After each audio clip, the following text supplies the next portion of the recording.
வணக்கங்க. ஹரக் செல்லங்கர் சேனலுக்கு உங்கள வரவேற்கிறேன். இன்னைக்கு நம்ம வந்து நேத்து நடக்க இருந்ததுல்ல கேகேஆர் வெர்சஸ் ஆர்சிபி மேட்ச். அத பத்தி பார்க்கலாம். ஒரு 10 நாளைக்கு அப்புறம் வந்து மேட்ச் நிறுத்திட்டு ஒரு ரீஸ்டார்ட் பண்ணாங்க. அதில ஃபர்ஸ்ட் மேட்ச் வந்து கேகேஆர் வந்து வெர்சஸ் ஆர்சிபி வந்து பெங்களூர் நடக்கதா இருந்தது. ஸோ ஒரு 3 நாளா வந்து நல்லா மழைங்க பெங்களூர்ல. ஸோ நேத்து மேட்ச் நடக்குமா இல்லையாங்கிறப்ப கொஞ்சம் இதெல்லாம் பிச்சுட்டு போட்டுலாம் சொல்கிறப்பெல்லாம் மழை இல்லாமல் இருந்தது. சரி மழை இல்லைன்னு சொல்லியதுக்கப்புறம் மழை ஆரம்பிச்சது, கொஞ்சம் டிஸ்ல் ஆச்சு, நல்லா பெஞ்சு இப்படியே வந்து 10:45 வரைக்கும் 5 ஹவர்ஸ் கட் ஆஃப் டைம் வச்சுருந்தாங்க. 5 ஹவர்ஸ் விளையாடுற மாதிரி. அப்பயும் மழை நிற்காம பெஞ்சனால ஃபுல்லாக கால்ட் ஆஃப் ஆயிடுச்சு. ஸோ 2 டீமுக்கு வந்து கேகேஆருக்கும் ஆர்சிபிக்கும் ஒவ்வொரு பாயிண்ட் கொடுத்துட்டாங்க. இதில் வந்து கேகேஆருக்கு தான் ரொம்ப வந்து பெரிய டிசப்பாயின்மெண்ட். ஏன்னா அவங்க வந்து 12 மேட்ச் விளையாண்டு 11 பாயிண்ட்ஸில் இருந்தாங்க. ஸோ இது வந்து கொஞ்சம் சான்ஸ் இருந்தது அவங்களுக்கு. எப்படின்னா இன்னும் ஒரு 12 மேட்ச் விளையாண்டா 2 மேட்ச் விளையாண்டோம்னா அவங்களுக்கு கொஞ்சம் பாயிண்ட்ஸ் 4 பாயிண்ட் வந்திருக்கும். ஸோ வந்து அவங்க 11, 4, 15 பாயிண்ட் வந்திருப்பாங்க. ஏதோ கொஞ்சம் ஒரு 10% வந்து ஏதாவது ஹோப் இருக்கும். ஏன்னா மற்ற டீம் விளையாடுறத பொறுத்து. ஏன்னா மும்பை இந்தியன்ஸ் வந்து 14 பாயிண்ட்ஸ் இருக்கிறாங்க. டிசி வந்து 13, எல்எஸ்ஜி 10. ஸோ இதில் வந்து ஏதோ காம்படிஷனில் வரலாங்கிற மாதிரி ஜெயிச்சா கேகேஆர் அப்படிங்கிற மாதிரி இருந்தது. அதே மாதிரி வந்து ஆர்சிபிக்கும் பார்த்தீங்கன்னா இன்னும் வந்து யாருமே வந்து குவாலிஃபை இன்னும் வரவே இல்லைங்க. எலிமினேட் ஆகிட்டோம் 3 டீமு. ஸோ குவாலிஃபைன்னு வந்து அட்லீஸ்ட் இந்த இதில் வரப்போ ஏதோ ஒரு டீமாச்சும் ஒரு 20 பாயிண்ட்ஸு அது மாதிரிலாம் எடுத்து கண்டிப்பாக ப்ளே ஆஃப் போயிட்டான்னு சொல்லி குவாலிஃபை சொல்லி க்யூன்னு போட்டு வரும். ஆனால் இப்போ வரைக்கும் வந்து இன்னும் எந்த டீமுக்கும் வந்து யார் போவா என்ன, அதாவது யார் போவாங்கிறத விட எந்த பிளேஸில் யார் வருவா போவா. ஏன்னா அவங்களுக்கு வந்து ஆர்சிபி அப்புறம் வந்து பஞ்சாப்பும் வந்து 17 பாயிண்ட்ஸ் இருக்காங்க. முதல்ல வந்து 16 பாயிண்ட்ஸ் இருந்தது ஆர்சிபி, செகண்ட் பிளேஸ் இருந்தது. ஸோ அப்போ வந்து போயிடுவாங்க, கண்டிப்பாக போவாங்க ப்ளே ஆஃப். ஆனால் ஃபஸ்ட் பிளேஸ் போகிறது, ஃபஸ்ட்டு 2 பிளேஸில் வர்றது தான் ரொம்ப வந்து விரும்புவாங்க. ஏன்னா உங்களுக்கு வந்து குவாலிஃபயர் விளையாடுவாங்க. ஸோ ஒன்றில் தோத்துட்டா கூட அடுத்த இன்னொரு எலிமினேட்டர் 2ல் வந்து விளையாண்டு நம்ம இதுக்கு வரலாம். அதனால் அதுதான் ஃபஸ்ட்டு 2 பிளேஸில் வரணும் தான் எல்லாமே விரும்பி விளையாடுவாங்க. ஆனால் அட்லீஸ்ட் வந்து ப்ளே ஆஃப் போகிற மாதிரி இருக்கும். ஆனால் இதில் பார்த்தீங்கன்னா இன்னும் வந்து யாருமே குவாலிஃபை அப்படி சொல்லி போடவில்லை. ஏன்னா மற்ற டீமோட விளையாண்டு அவங்க ரிசல்ட்டை வச்சு இது மாறுறதுக்கு நிறைய சான்சஸ் இருந்தது.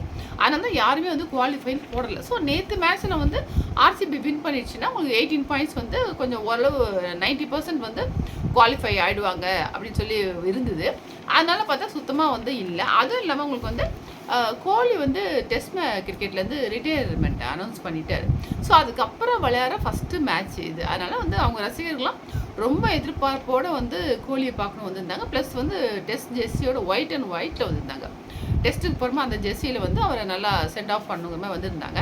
ஆனால் எல்லாமே வந்து நடக்கவே இல்லைங்க. மழை வந்து பெஞ்சு எல்லாத்தையும் கெடுத்துருச்சு. ஸோ கொஞ்சம் டிசப்பாயின்மெண்ட் தான். அது ஒன்று.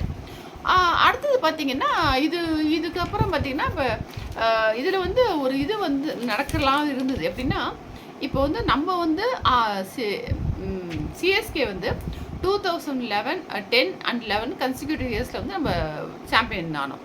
அதே மாதிரி மும்பை பார்த்தீங்கன்னா 2019, 2020 சொல்லி அடுத்தடுத்த வருஷத்துக்கு வந்து அவங்க சாம்பியன் ஆனாங்க. ஸோ கேகேஆருக்கு ஒரு சான்ஸ் இருக்குமோ, ஏன்னா 2024 வந்து அவங்க தான் சாம்பியன். ஸோ 25 அது மாதிரி வர மாதிரி இருக்குமோ அப்படிங்கிற மாதிரி எதிர்பார்ப்பு இருந்தது. ஏதாவது போராடி ஏதாவது வந்துருவாங்களோ அப்படிங்கிற மாதிரி இருந்தது. ஜஸ்ட் எதுவுமே நடக்கலைங்க. மழை வந்து எல்லாத்தையும் கெடுத்துருச்சு. ஸோ இதில் வந்து பார்த்திங்கன்னா இப்போ ஆர்சிபி 17 பாயிண்ட்ஸும் கேகேஆர் வந்து 4வது டீமாக வந்து எலிமினேட் ஆகி வெளில வந்துருச்சு. அது வந்து 13 மேட்ச்சில் விளையாண்டு 12 பாயிண்ட்ஸ் தான் எடுத்துருக்கு. ஸோ இன்னும் ஒரு மேட்ச் தான் இருக்குது. இல்லை 14 பாயிண்ட்ஸ் வந்தால் கூட மற்ற டீம்லாம் எடுத்துருவாங்க. அதெல்லாம் வர முடியாது. ஸோ எலிமினேட் ஆயிடுச்சு. ஸோ அதுக்கு வந்து 4 டீமோடு சேர்ந்து அது வந்து எலிமினேட் ஆயிடுச்சு. இப்போ வந்து எந்த டீம் வரும், என்ன எந்த பிளேஸில் வருங்கிறது இன்னும் உறுதியாகவே சொல்ல முடியலைங்க. ஏன்னா இவங்களுக்குள்ளேயே இவங்க இருக்கிற 5 டீமே அவங்களுக்குள்ளேயே விளையாடுறாங்க. இப்போ வந்து ஆர்சிபி எடுத்தால் 12 மேட்ச் விளையாடுது. 2 மேட்ச் பார்த்தீங்கன்னா எல்எஸ்ஜி, எஸ்ஆர்ஹெச். ஸோ எஸ்ஆர்ஹெச் போயிடுச்சுன்னு வச்சுங்க. எல்எஸ்ஜிக்கு ஒரு சான்ஸ் இருக்குது. ஏன்னா அவங்க வந்து 11 மேட்ச் தான் விளையாண்டுருக்குறாங்க. விளையாண்டு 10 பாயிண்ட் எடுத்துருக்காங்க. ஸோ 3 மேட்ச் ஜெயிச்சா 16 பாயிண்ட்ஸ் வந்துடும். ஸோ அவங்க வரத்துக்கு கொஞ்சம் வாய்ப்பு இருக்குது. அதனால் இப்போ வந்து ஆர்சிபி வந்து எல்எஸ்ஜி கூட விளையாடுது. அது ஒரு சேஞ்ச் ஆகலாம். அது ஒன்று. அதே மாதிரி பஞ்சாப் பார்த்தீங்கன்னா 12 மேட்ச் விளையாண்டு 17 பாயிண்ட் வாங்கியிருக்கு. அது மெயினாக பார்த்தீங்கன்னா டிசி அண்ட் மும்பை கூட விளையாடுது. ஸோ 2 பேருமே இந்த காம்படிஷனில் இருக்கிறாங்க. ப்ளே வர முடியுமான்னு பார்த்துட்டு இருக்காங்க. ஸோ இவங்களுக்குள்ளேயே விளையாடுறப்ப பாயிண்ட்ஸ் சேஞ்ச் ஆகலாம். ஆகிறப்ப எந்த பிளேஸ்னு மாறலாம். அதே மாதிரி தான் ஜிடியும் 11 மேட்ச் தான் விளையாடிருக்காங்க. அவங்க வந்து எல்எஸ்ஜி, டிசி அண்ட் சிஎஸ்கே 3 கூட விளையாடும். அவங்களும் 2 டீம் வருது பாருங்கள். டிசியும் வருது, எல்எஸ்ஜியும் வருது. ஸோ இந்த காம்படிஷன் இருக்குது, அந்த 2 டீம் கூட விளையாடுறாங்க. மும்பை இந்தியன்ஸ் 12 மேட்ச் விளையாடு 14 பாயிண்ட்டு. அவங்க வந்து சுத்தம் டிசி அண்ட் பஞ்சாப் 2 பேர் கூட விளையாடுறாங்க. ஸோ இதில் வந்து வின் பண்ணுறப்ப பாயிண்ட்ஸ் மாறும். அப்போ தான் உங்களுக்கு கரெக்டாக தெரியும். ஸோ இப்போ வந்து ஆர்சிபி வந்து ஒரு மேட்ச் ஜெயிச்சிச்சுன்னு வச்சிங்களேன், அது வந்து கன்ஃபார்ம்டாக வந்து குவாலிஃபை ஆகிடும். ஸோ ஃபஸ்ட்டு டீம் ஆகிடும். அடுத்த பஞ்சாப் வந்து 2 டீம் கூட விளையாடணும். அது மும்பையும் டிசியும் இருக்குது. ஸோ அது வந்து எப்படி வேணால் மாறலாம். ஸோ இதாங்க எனக்கு அப்டேட்டு. இது வந்து இது வரைக்கும் பார்த்தீங்கன்னா இன்னும் ஒரு டீம் கூட குவாலிஃபை ஆகாதான் வருது. இதில் வந்து கோலியை வந்து பார்த்திங்கன்னா கவுண்டி கிரிக்கெட்டில் வந்து கூப்பிட்ருக்குறாங்க. மிடில் செக்ஸ் அப்படிங்கிற ஒரு டீம் வந்து கவுண்டி டெஸ்ட்டு ஆடுறதுக்காக கோலியை வந்து கூப்பிட்ருக்குறாங்க. ஏன்னா கோலி வந்து உங்களுக்கு லண்டனில் தான் செட்டில் ஆகிட்டார் சொல்கிறாங்க. அதனால் அவரை வந்து கொஞ்சம் பிசிசி கூட மனஸ்தாபத்தினால தான் அவர் வந்து ரிட்டைர்மெண்ட் அனௌன்ஸ் பண்ணான்னு சொல்கிறாங்க. அதனால் அவர் இருக்கிறனால அந்த டீமோட சிஇஓ பேட்டி கொடுத்துருக்குறாரு. இது மாதிரி கோலி வந்து ரிட்டையர் ஆகிட்டான்னு சொல்கிறாங்க, எங்கள் டீமில் வந்து விளையாடணும் அப்படிங்கிற மாதிரி கூப்பிட்ருக்குறாரு. நாங்கள் எப்படியாவது விளையாட வைப்போம் அப்படிங்கிற மாதிரி சொல்லியிருக்கிறாரு. ஸோ அவர் கவுண்டி மேட்ச் வந்து விளையாண்டது கிடையாது கோலி. ஸோ அவர் எப்படி கவுண்டி மேட்ச்சில் விளையாடுற பார்க்கறதுக்கு எல்லோரும் கொஞ்சம் ஆர்வமாக இருக்காங்க, அவங்க ஃபேன்ஸ் எல்லாம். அது ஒரு அப்டேட்டுங்க. அடுத்தது தோனி வந்து இந்த வருஷத்தோட ரிட்டையர் ஆகிடுவாரா, ஏன்னா 43 இயர்ஸ் ஆயிடுச்சு அப்படிங்கிற மாதிரி சொல்லிட்டு இருந்தாங்க. ஆனால் இந்த வருஷம் ஆக மாட்டாருங்கிற மாதிரி சில அப்டேட் வந்திருக்கு. என்னென்னா அவர் வந்து ஹோம் கிரவுண்டில் வந்து ராஞ்சியில் விளையாடுறப்ப தான் இன்டர்நேஷ்னல் கிரிக்கெட்லேருந்து அவர் ரிட்டையர் ஆனார்.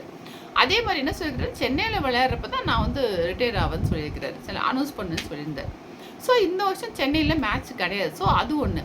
அடுத்ததாக பார்த்தீங்கன்னா நம்ம டீம் வந்து ருத்ராஜியில் இப்போ டீம் வந்து ஒரு கட்டமைப்பு வந்து பண்ணிகிட்ருக்குறாங்க.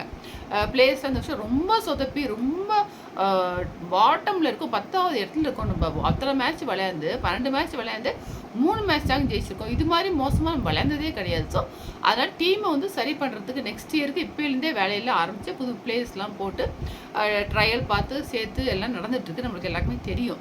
ஸோ இப்போ தான் ஓரளவு கொஞ்சம் பிளேயர்ஸ்லாம் வந்துருக்குறாங்க. ஸோ இவங்களை வச்சு அதை டீம் கட்டமைப்பு பண்ணி முடிக்கணும். தோனி தான் பொறுப்பெடுத்து பண்ணிகிட்ருக்கிறாரு. ஸோ அவர் பண்ணி முடித்து இப்போ நல்லா செட்டில் ஆகிட்டாங்கன்னா அடுத்த வருஷம் வந்து இந்த டீம் வச்சு விளையாடலாம். ஸோ அதனால் நெக்ஸ்ட் இயர் வந்து சென்னையில் விளையாடுறப்ப அவர் அநேகமாக ரிட்டையர் ஆவார்னு நினைக்கிறோம். அதுவும் இல்லாமல் இப்போ டீம் நல்லா பக்காவாக ரெடி ஆகிடுச்சுன்னு வச்சுங்களேன். அவர் இவ்வளோ தூரம் இப்போ பார்த்தீங்கன்னா நிறைய வந்து முன்னாடிலாம் வந்து 5 ஓவர் 6 ஓவரும் நின்று விளையாண்டுருக்கிறாரு. ஸோ அப்போல்லாம் வந்து டீம் நல்லா செட் ஆகிடுச்சுன்னா உங்களுக்கு 2 ஓவர் அப்படி வந்து விளையாண்டாலே போதும். ஸோ இதுதாங்க ஒரு அப்டேட்டு. ஸோ அதனால் தோனி வந்து இந்த வருஷம் ரிட்டையர் ஆக மாட்டார் அப்படிங்கிற மாதிரி இருக்குது. ஏன்னா டீம் கட்டமைச்சு அடுத்த வருஷம் இருந்து அவர் சென்னையில் தான் வந்து அவர் இங்கே விளையாண்டுட்டு தான் அவர் கிளம்புவார் அப்படிங்கிற மாதிரி தோணுது. அதாங்க ஒரு அப்டேட்டு. அதான் உங்கள்கிட்ட ஷேர் பண்ணணும்னு நினச்சோம். இன்றைக்கி வந்து ஜிடியும் டிசியும் விளையாண்டுட்டுருக்குறாங்க. ஸோ அதில் என்ன ரிசல்ட்டை வச்சு தான் நம்ம நெக்ஸ்ட்டு வந்து யாருக்கு பாயிண்ட்ஸ்லாம் ஏறப்போகுதுன்னு தெரியும். ஆனால் சில பட்லர்லாம் அவங்க மேட்ச் இருக்குது வரமாட்டான்னு சொன்னாங்க. ஆனால் வந்திருக்கிறாரு. மேபி உங்களுக்கு இந்த மாதம் கடைசியில் தான் ஆரம்பிக்கிறதுனால அவர் வந்து இந்த மேட்ச் 1 or 2 மேட்ச் விளையாண்டுட்டு போவாருன்னு நினைக்கிறேன். இதாங்க. ஆனால் ஸ்டாக் வரல, ரபடாலாம் வந்திருக்கிறாரு. அதே மாதிரி தான் இதாங்க அப்டேட்டு. இது வந்து இதோட வந்து இந்த வீடியோ முடிச்சுக்கிறேன். உங்களுக்கு பிடிச்சிருந்தா லைக் பண்ணுங்கள், ஷேர் பண்ணுங்கள், சப்ஸ்கிரைப் பண்ணிக்கோங்க. எப்படி இருந்து கமெண்ட்ஸை சொல்லுங்கள். தேங்க்யூ.